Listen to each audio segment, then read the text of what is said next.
So a great deal is known about what John Wesley at different periods of his life thought about the University of Oxford, much less about his place within the wider culture of the university in the 1720s and 1730s, and the individuals that helped in his intellectual and spiritual formation, even if that was only in reaction against them. So this lecture is an attempt at sharpening our sense of these crucial early contexts, recovering and charting this milieu more exactly, and in so doing, moving away from the outworn reflex and self-justifying trope of the virtuous misunderstood Wesley contramundum, a mundum in which Oxford always looms large. I propose to do so by considering 5 connected categories in this fashioning of our protagonist: the nature of the education that he received at the university, theological and ecclesiological influences, political determinants, his social formation within Oxford circles in the 20s and early 30s, and finally the friendships that began in Oxford and persisted afterwards. My underlying point is that the better we understand the nature of early Hanoverian Oxford, the more we will acutely grasp its significance or otherwise in the fashioning of John Wesley between the ages of 17 and 32, and be in a better position to measure the nature and degree of his exceptionalism. And so as an essential preliminary, let's just recall the dates and occasions of Wesley's presence in Oxford. Came up to Christ Church in 1720 as an exhibitioner, graduating BA in 1724, MA 1727, the same year that he was ordained to the priesthood. In 1726, he'd been elected to a territorial fellowship at Lincoln College and was a college tutor there between 1729 and 1735 when he left for Georgia. Though he retained his fellowship at Lincoln until 1751, his presence in Oxford was intermittent after 1735. We also need to recognise that until very recently, a sensitive scholarship with regard to 18th century Oxford was in very short supply. Detraction was the customary default setting, and this positioning had a long pedigree. The university's reputation as a place of intellectual insignificance was deliberately fostered by many contemporaries and in the following centuries too, on grounds of personal animosity, political antagonisms, a condescension encouraged by the rise and regulation of professional life, and a blindness to cultural context. But the advance of scholarship over the last 60 years or so in our grasp of 18th century institutional academic life has replaced the over-familiar tropes of port, prejudice and somnolence with a vastly more nuanced and compelling picture of the university in all its aspects, some of which I hope will appear in Enlightened Oxford, available quite soon. But let's home in on the situation in July 1720, when the 17-year-old Wesley matriculated at Christ Church in circumstances that were less than propitious for the scion of a Tory family. It was a mere 6 years into the Hanoverian succession, one that had proved immensely stressful for Oxford to navigate, and its loyalty towards a new order under George I was perceived in ministerial circles as fragile and far from convincing. This was not wholly the fault of the university's leadership cadre, or senior managers, as we might call them on the head dominant board, who had repeatedly stressed the official line that Oxford meant well to the new king and his servants. But the problem for them was a lot of students, and dons and students, clearly did not do so, and it was hard to curb or silence them. It played into the hands of what was, by 1720, a thoroughly entrenched Whig political establishment, mostly intent on keeping Tories out of power in state and church at every level, and using the smear of Jacobitism very effectively against them wherever they were to be found. Oxford, of course, was a particular target. In 1717 and again in 1719, it had narrowly escaped a royal visitation and a statutory reform that would have vested in the Crown extensive further powers of appointment and control across the university. And there was no assurance that a comparable initiative wouldn't be tried again in Wesley's time as an undergraduate. Now, how far John Wesley and other members of his family were aware that the Christ Church of the early 1720s had a different more Whiggish flavour compared to the Christ Church of the early 1710s, immediately after his elder brother Samuel Wesley the Younger had graduated, is unknown. The study of the undergraduate Wesley is unfortunately deficient in the materials available to us. Familial pride perhaps trumped all other considerations for John Wesley's father. John's matriculation, followed in due course by Charles's, was exactly the sort of sustained family association with a grand college most likely to bring friends and benefits along with it in due course. The dean between 1713 and 1719, George Smallridge, had successfully navigated the college through the tempestuous years of the early Hanoverian monarchy. But on his death in 1719, ministers had no intention of nominating another Tory to the deanery. Of the 8 canonries available at Christ Church, 2 had fallen vacant between 1714 and 1719. Both went to court Whigs. And it can't have been any real surprise to insiders that so too would the deanery. The next dean, Hugh Bolter, almost exactly overlapped with John Wesley at Christ Church. He was a man of trenchant anti-Jacobite convictions, cut from a very different cloth to Smallridge, but at least he'd been educated at the college. Such an early association went some way towards assuaging the doubts of his new colleagues, who saw his arrival as the main stroke of a Whig putsch. After the Hanoverian succession, the future of the Church of England, and by extension the University of Oxford, lay in the hands of men such as him. So how much did these important changes impinge on the youthful Wesley between 1720 and 1724? Arguably not much. Bolter's imprint on Christ Church turned out to be, from the vantage point of his Whig sponsors, disappointingly slight.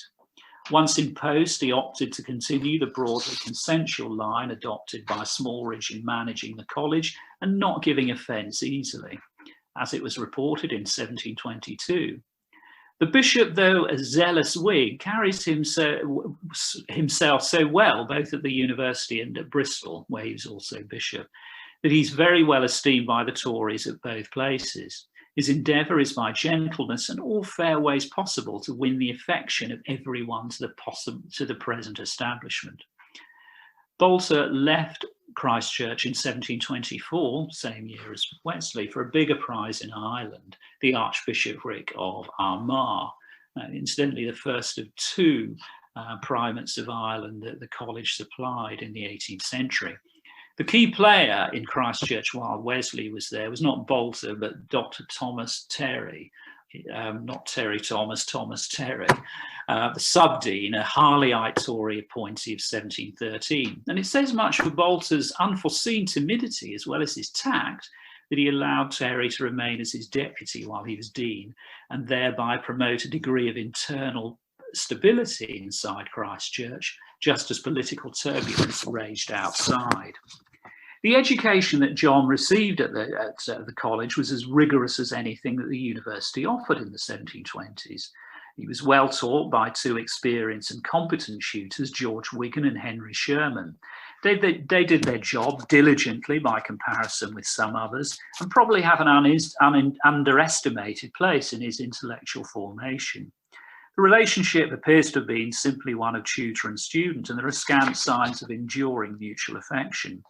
John's work for the BA was based on a limited number of classical authors and the Aristotelian quadrilateral of rhetoric, logic, morals, and philosophy, studied through a mixture of lectures, scholastic disputations, and oral exercises. The undergraduate experience depended so much on the quality of instruction, and Wesley had chosen well. Christ Church as a college had updated its pedagogical structures just in time, as it happened, for the youthful Wesley to benefit from them. George Smallridge had overhauled and consolidated the system of internal exams known as collections that actually predated his time as dean, and these took the form of notes compiled and presented by individual pupils on the texts that they had studied, to be inspected and approved by the censors, the college's disciplinary officers. Arguably, his pedagogical experience at Christ Church equipped Wesley admirably to play his part in the flourishing of learning at Lincoln College in the 1730s. In terms of what Wesley studied, Henry Rack has drawn attention to the importance of his grounding in the Oxford logic of that era, that relied on manuals, scholastic style manuals designed within a loosely Aristotelian framework. These prepared undergraduates academically for the undemanding public exercises in logic that did so much to sink Oxford's reputation among progressive educationalists from the 1750s onwards. But in Wesley's time, such criticism was only just beginning. Indeed, Dons were still spending time and trouble updating these manuals for their students, among them Dean Henry Aldrich at Christ Church, whose Artis Logicae compendium of the early 1690s Wesley studied. Aldrich's version of logic was geared to formal disputation and point scoring, a means of training future clergy in the skills of controversy. It afforded the young Wesley a technique that can be found in any number of his later writings, and his own compendium of logic of 1750 was essentially a translation and abridgment of Aldrich. And it says much about his interest in the subject and Lincoln College's recognition of his competence that on his appointment to his fellowship in 1726, he became its lecturer in logic, a position he retained until 1730 when he switched to philosophy. By that date, he had discovered John Locke. In so doing, Wesley had to tread carefully. Some college tutors included Locke's foundational essay concerning human understanding on their reading lists, while others, unhappy at Locke's Whiggish politics and dubious Trinitarianism, opted not to engage with his work too closely. In the year of Wesley's birth, 1703, the university's hebdomadal board had advised college tutors not to recommend or use Locke's published writings, but little seems to have been done in practice. Diligent students, particularly those of Whiggish inclination, still wanted to read him, as did Wesley. And when Wesley began reading Locke in 1729, he would have been conscious that he was following an incoming tide across the university. To be comfortable with Locke was a sign of academic compatibility, if not ease, with the wider public realm, part of the university's charm offensive directed at the incoming sovereign, George II, and his family, that lasted until at least the mid-1730s. The surviving Christ Church collections book from that era confirmed the frequency with which Locke's essay appeared on reading lists for students after Wesley had left. And it was indeed John Conybeare, who was Dean of Christ Church between 1733 and 1755, who acclaimed Locke as, quote, the glory of that age, the 17th century, and the instructor of the present. How times had changed from the early 1680s when Locke's books had been burnt and he was persona non grata in Oxford. Now, Wesley would never have gone as far as Conybeare, but while he early concluded that Locke's logic was inferior to both Aristotle and Aldrich, he exhibited a lifelong engagement with Locke's philosophy that his Oxford education had engendered, producing a critique of the essay on human understanding as late as 1781.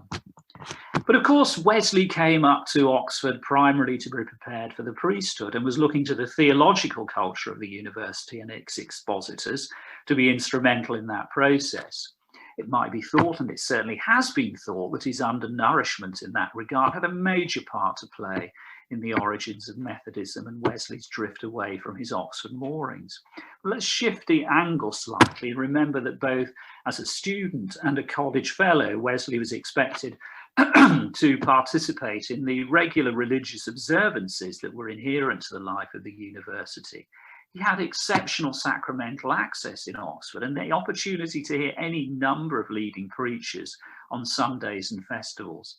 It's too easy to presume that this exposure offered the young Wesley scanty spiritual comfort.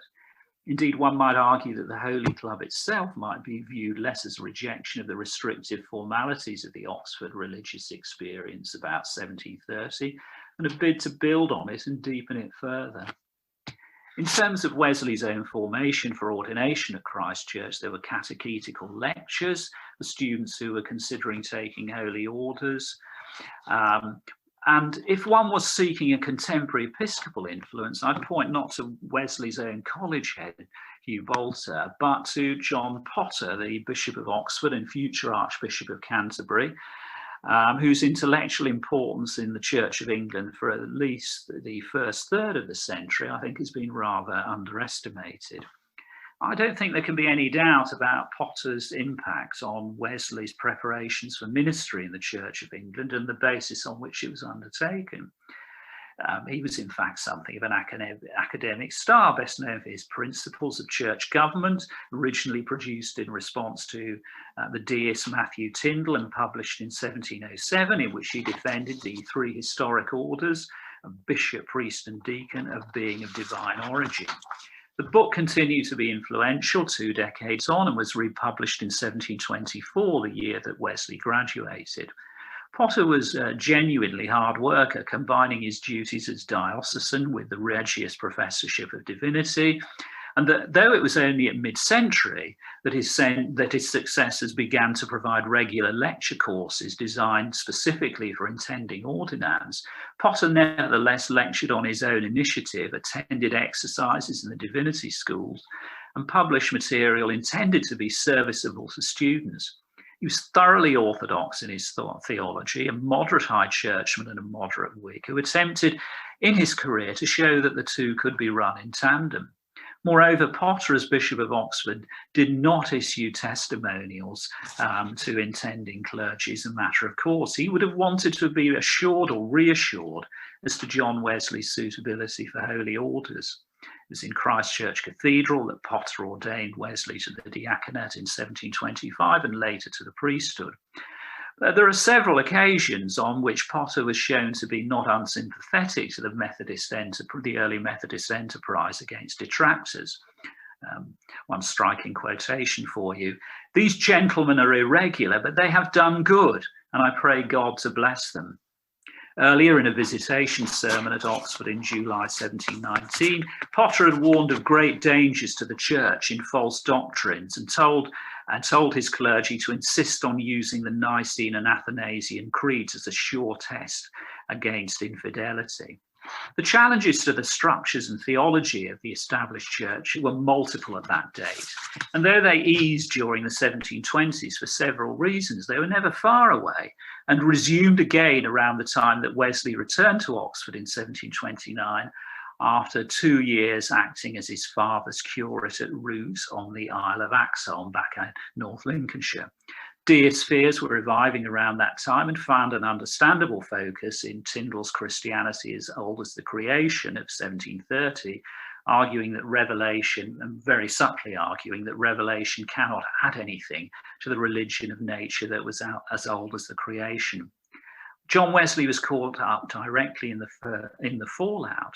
Firstly, his elder brother, Samuel, produced a pamphlet on the subject that could hardly have escaped his notice. And secondly, and more directly as a tutor at Lincoln by that date, Wesley was duty-bound to be attentive to university-wide concerns for student welfare, as we might now call it.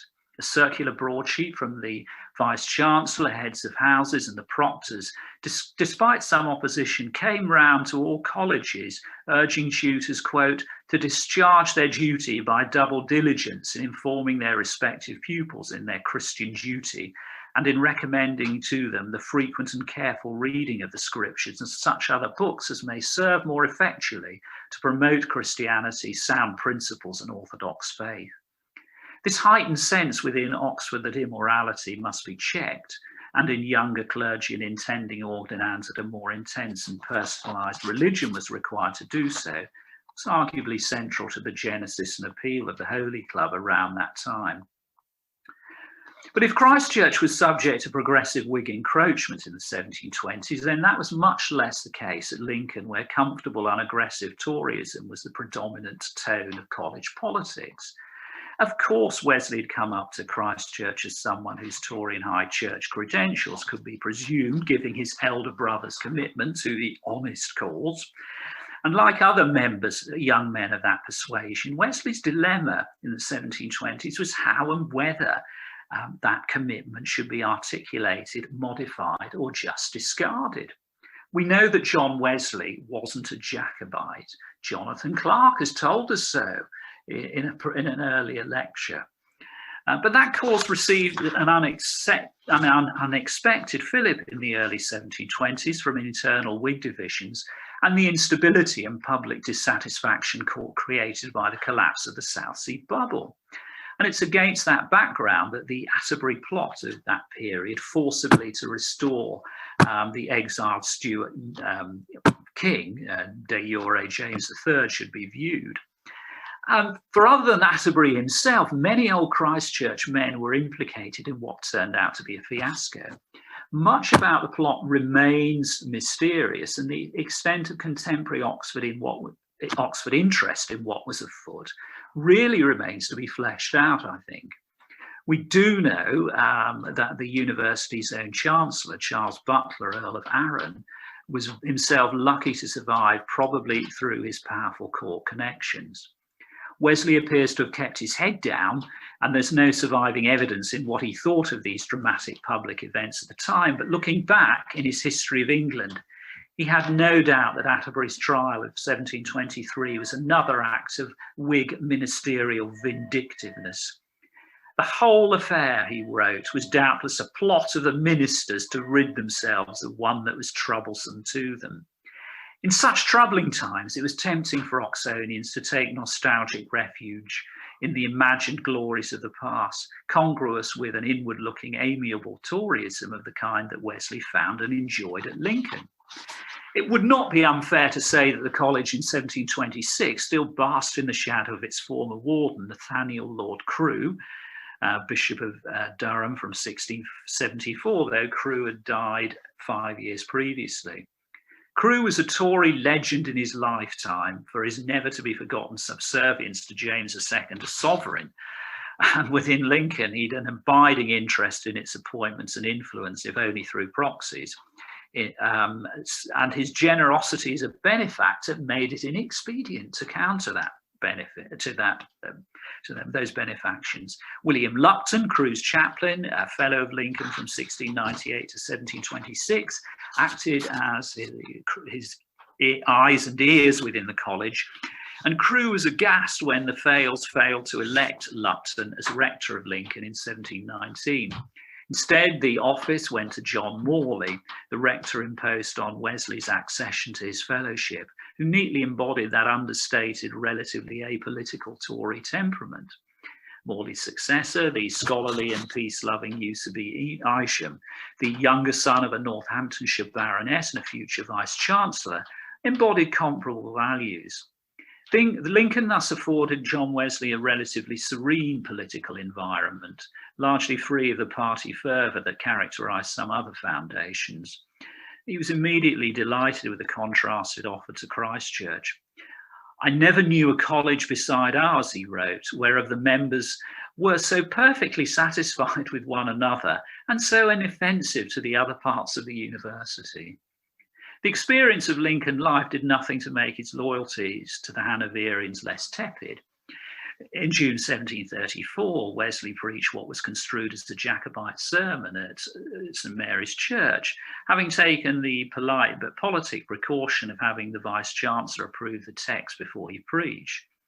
But that charge also suggests that his growing number of enemies were looking out for evidence to use against him. And the truth, perhaps, is that by the time he quit Oxford residence in 1735, John Wesley was finding it appropriate to be as little of a political animal as he could be. He was certainly, judged by the standards of the 1720s, only moderately receptive to the various social diversions and distractions to be found inside Oxford. Of course, we unfortunately know little about Wesley the undergraduate in his late teens. We know a lot more about him after what Henry Rack called Wesley's general turn to seriousness in 1725, marked by such as his reading of Jeremy Taylor and Thomas à Kempis and a growing sense of spiritual call. And this will become a steady theme down to and beyond the formation of the Holy Club. He was sober, scholarly, and just a little prim, all in line with his ancestral Puritanism, never very likely to be found bull-baiting at Carfax or cockfighting in Holywell, though we do know that he attended, like so many others, the autumnal horse races on Port Meadow, where town and gown mix freely. In terms of recreation, recreational wine, women and song, Oxford had a lot on offer. Wesley found it relatively straightforward not to overindulge himself. He was a very moderate imbiber, though he was known to visit inns with other young dons. His love interest at the time lay elsewhere in Stanton in Gloucestershire in the person of Sarah Kirkham, despite the fact she was already engaged. And within Oxford, though we do catch glimpses of him playing the lute and dancing, probably as badly as me, in the mid-1720s. Otherwise, recreation was largely confined to conversation in the coffee house and card playing in the common room. So in mid-20th century terms, John Wesley was very much a cocoa drinker, I think. But it was through the male friendships, I haven't much time to say as much as I want to in this version, he made there that Oxford enduringly fashioned Wesley. There were tutors senior to him in years, his contemporaries in other colleges sympathetic to his values, and pupils impressed by his teaching and or receptive to the religious exercises, increasingly inseparable from it by the early 1730s. I think particularly important person is John Burton at Corpus Christi, a really important Whig scholar in Oxford in the first half of the century. And without Burton's encouragement, Wesley might never have gone to Georgia in 1735. Burton was a trustee of the colony. Burton showed Wesley how high church values could be combined with court Whiggism, whereas John Clayton, a Brasenose graduate, was sympathetic to Jacobitism to an extent that Wesley never managed. Clayton is undoubtedly important in influencing Wesley in registering advanced high church ideals in discipline and devotion, at least for a time. He may have been the first person to call himself a Methodist, an honourable appellation, as he remarked at the time, though probably not the adjective he would have used by, say, 1740, as Wesley moved away from structured hierarchical Anglicanism. For anyone receiving an Oxford education, it was important. An Oxford education was an important preparation for participation in the game of interest and patronage that was important to all ancien regime institutions, should an individual wish to play that game, and Wesley certainly could. One only has to look at the adeptness by which he secured his Lincoln Fellowship in 1726 to see as much. And if John had opted, as most young dons did in this period, in the course of time, usually on marriage, to move on to a college benefice, then his move to Lincoln, with few livings in its gift, limited his opportunities by comparison with Christ Church. That said, his presence in college and more generally just being in Oxford gave him the scope to form and cultivate those associations that might have yielded a significant individual patron. There's no reason to think such a move on his part need have compromised nascent Methodism. Indeed, it might, to its advantage, have bestowed on it an early stability and a wider acceptability. One only has to look, for instance, at what George Whitefield was doing at the same time to see my point. And he certainly had opportunities when a potential patron came calling or was within reach. For instance, in 1730, he showed the bibliophile Edward Harley, 2nd Earl of Oxford, round the library at Lincoln. There's important links between the Harleys and the Wesley families. I'm sure, Bill, you've been exploring in your recent book. The Wesleys, of course, had supported Edward Harley's father, Robert, the 1st Earl of Oxford and Mortimer, in the great Tory administration of 1710 to 14. The younger Samuel Wesley was a protege of the Harley family. And here was John's hour, one might say, but the moment passed. Nevertheless, the connection was kept up, for Oxford's nephew, Lord Duplin, may have taken over Wesley's rooms in Christ Church, and John and Charles both dined with Lord and Lady Oxford in May 1737. So it's not as if John was unable to deal in the social niceties that such encounters required. Even so, I think there are quite a number of signs while John was at Oxford down to 1735, of what later became much plainer in due course in his dealings with Lady that he was instinctively anti-aristocratic, a theme I've touched on in other writings. And here the contrast with Whitefield is really striking.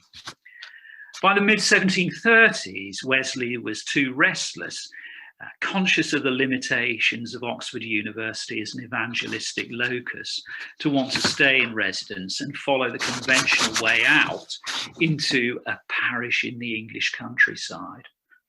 The Holy Club had by then gained what traction it could across the colleges in terms of attracting membership, and that never seems to have got any higher than about 30. Once he'd quit the scene in the mid-30s, the Holy Club, of course, faded away quite quickly and prefigured Wesley's later preference, prefiguring Wesley's later preference. He nominated neither a deputy nor a successor. And as he would have been aware, the numbers of those inside the university inimical to Methodism and suspicious of Wesley personally were steadily rising throughout the decade. John Wesley did nothing to reassure his critics or meet them halfway. He preferred to quit the scene, not permanently, of course. When he returned from Georgia in 1738, there was always the option of his coming back into permanent residence. And indeed, he was quite regularly in Oxford. But there wasn't much swell. There was very little sign of any groundswell of Oxonian opinion encouraging him to return beyond his immediate supporters. Their numbers hadn't much increased in his absence, while anti-Methodist feeling within the university was growing and classically articulated by an Oxford Tory hero, Joseph Trapp, in writings such as The True Spirit of the Methodists and Their Allies Fully Laid Open, with Whitefield and Wesley equally in his sights. And though the formalities were observed and Wesley was invited back to preach to the university in 1741 and again notoriously in 1744, majority opinion towards him was indifferent where it was not hostile. It was as if, from a position of righteous assurance, he was too easily dismissing the contemporary experience of the faith available to all members of the university as superficial and worldly. From this perspective, Wesley was protesting too much and gratefully biting the hand that had fed him and tried to fashion him. And that sense, of course, was more than confirmed by his notorious sermon on spiritual Christianity. He preached on the 24th of August, 1744, in St. Mary's Church, in which he castigated spectacularly the perceived spiritual lackness of the whole university, almost a kind of Tourette's exercise, one might say. One point not always remarked about that famous occasion is that Wesley brought his supporters into Oxford in anticipation that if the university was not already the lion's den, then it soon would be. I came across this really interesting letter from Robert Shippen of Brasenose College, a former vice-chancellor, writing to his patron, Lord Noel Somerset, later the 4th Duke of Oxford. Really, I'll just read you a tiny bit from it. He, Wesley, came hither in his coach and four with 3 fair sisters in it, and near 100 of his followers at St. Mary's, and went away the next day with his 3 godly halls and a great retinue. That's the real voice of George in Oxford. Shippen's comments are, I think, a good indicator that majority opinion in Oxford had had enough of John Wesley's presence, even for just a couple of days. And the feeling was mutual. In his journal, which was, as we know, written for publication, Wesley recorded, "I preached, I suppose, the last time at St. Mary's. Be it so. I am now clear of the blood of these men. I have delivered my soul." It was a definitive parting of the ways. Wesley returned intermittently, but it was a kind of very much a love-hate relationship between himself and the University of Oxford. The fact is that he had made a good Oxford Don, very diligent one, pastorally concerned, and really doing his best to fit in with his colleagues. He would no doubt in time have made a good parish priest, but his ambitions were much grander by the mid-1740s. And as they had formed, so had his antipathy to alma mater, and that sentiment would never be entirely dissipated in his long lifetime.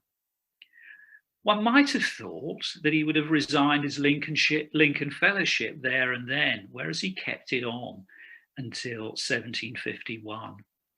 Despite his scorn, it was a kind of backhanded compliment to the university that it indirectly gave him the financial means to keep his own ministry afloat in the formative years of Methodism.